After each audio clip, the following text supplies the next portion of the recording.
quiero señalar una cosa, que es la reivindicación que hace Roberto, que eso me parece importante, la reivindicación que hace Roberto, no tanto de los liderazgos personales fuertes, que es un hecho más bien descriptivo, digamos, es un hecho que estos sistemas tienen liderazgos personales fuertes, quizás porque la heterogeneidad que tienen que articular no podría articularse de otro modo, ¿no?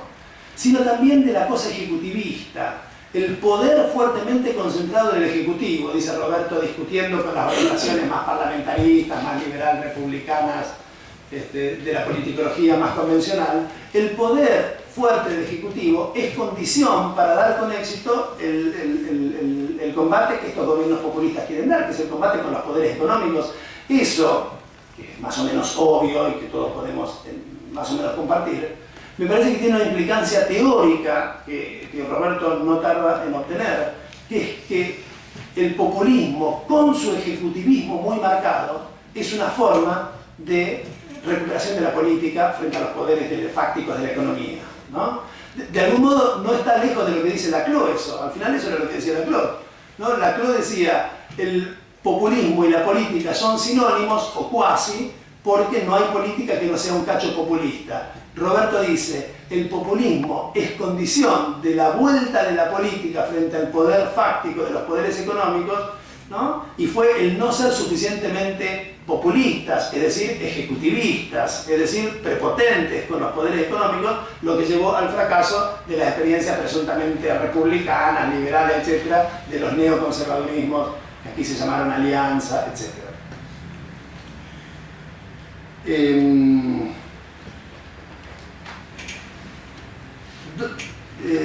Dos cositas, una más y termino.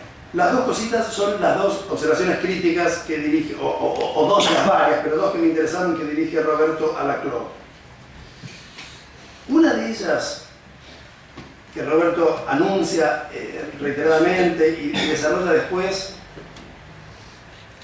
es lo que podemos llamar, bueno, Horacio iba en la misma dirección, me parece, en su presentación, lo que Roberto llama la crítica al discursivismo, digamos, de Laclau, o al reduccionismo que ya no piensa la política reducida a la dimensión fuerte o dura, que eso quiere, la estructura económica, sino como un subproducto de la pura discursividad, de la pura retórica, ¿no?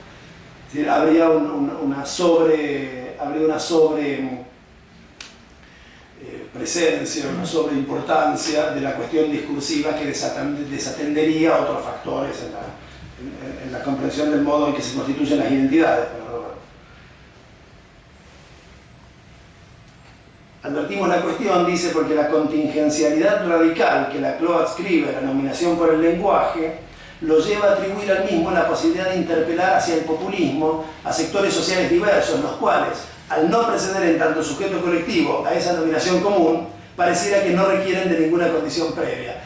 Bueno, aquí me parece que Roberto llega a un punto muy interesante que le ha sido señalado muchas veces a Laclau y que forma parte de nuestro malestar cuando leemos, nuestro malestar o nuestra incomodidad o nuestra no entera satisfacción con la idea que en efecto uno puede decir, bueno, uno tiene que decir, esto está bien en la teoría, pero esto es demasiado general, que es cuando Laclau imagina una interpelación a través de un discurso desarrollado o bien por un líder carismático, o bien por una burocracia eficiente, o bien por una tecnocracia competente, etc. Una interpelación a un conjunto de sujetos a los que algo esa interpelación dice, que de alguna manera en esa interpelación se reconocen, ¿no?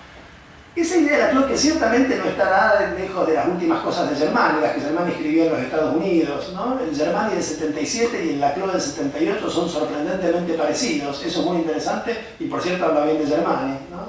Germani escribió cosas muy sofisticadas en su estadía norteamericana, siempre sobre el tema que lo obsesionaba, que era el peronismo, pero con más refinamientos conceptuales que los textos que aquí le habían criticado Murvis y Portantiero a fines de los 60, ¿no?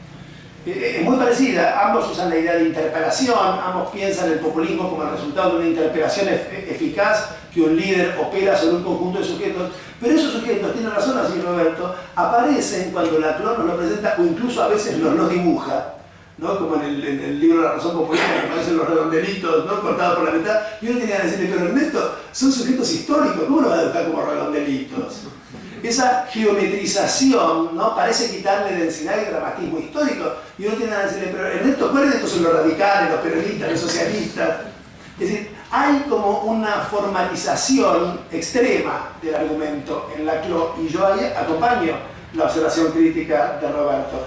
Quizás el modo de mejorar, digamos así, ese aspecto de la teoría de Laclau, o de conjurar ese formalismo excesivo que a veces presenta, sea prestar atención a las cosas que nos viene diciendo ese gran discípulo de Laclau, discípulo crítico de Laclau, al que Roberto considera que es Aboy, ¿no? Gerardo, cuya preocupación, me parece, en sus libros, que tienen un mayor arraigo en la historia efectiva de las luchas políticas en la Argentina, ¿no?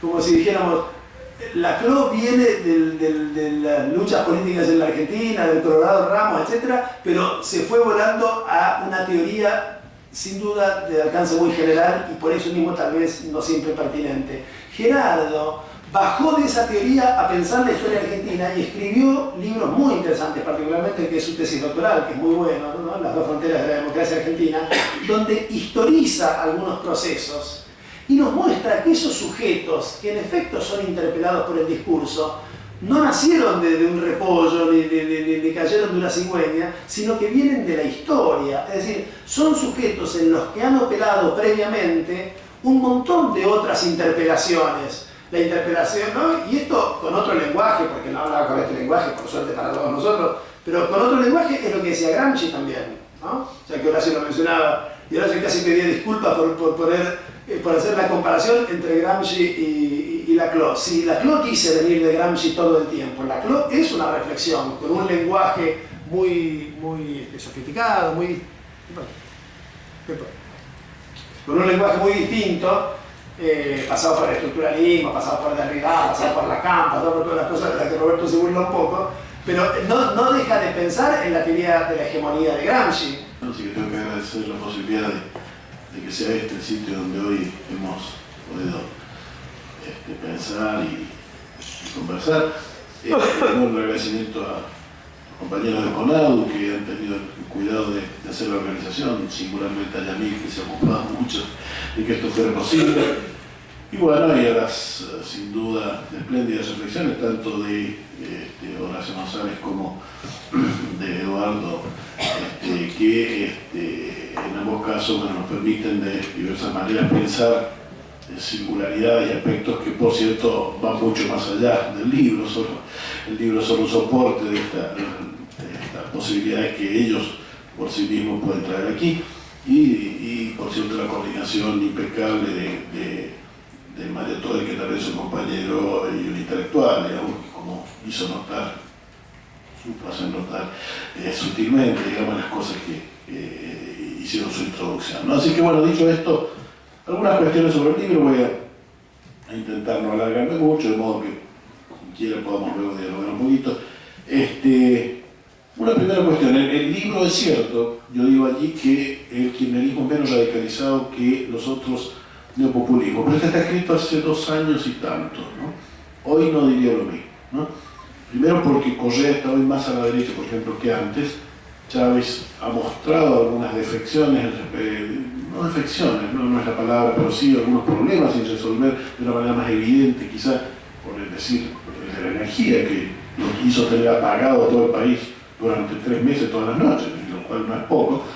De modo tal que hoy no sostendría eso, pero esto es antes también, tanto de la aprobación de la ley de medios como de la ley de matrimonio homosexual, es decir, de alguna serie de hechos que radicalizaron claramente la línea decisional del kirchnerismo, ¿no? Así que hoy yo discuto en realidad con aquellos que son chavistas y correístas, pero antikirchneristas, que abundan en la izquierda aérea argentina. Digamos, yo les hago notar que ellos en realidad responden al llamado teorema del apoyo político, que es que el apoyo político es proporcional al cuadrado de la distancia. Es decir, que cuanto más lejos, mejor. Cuanto menos sepamos, más llenamos con puro prejuicio.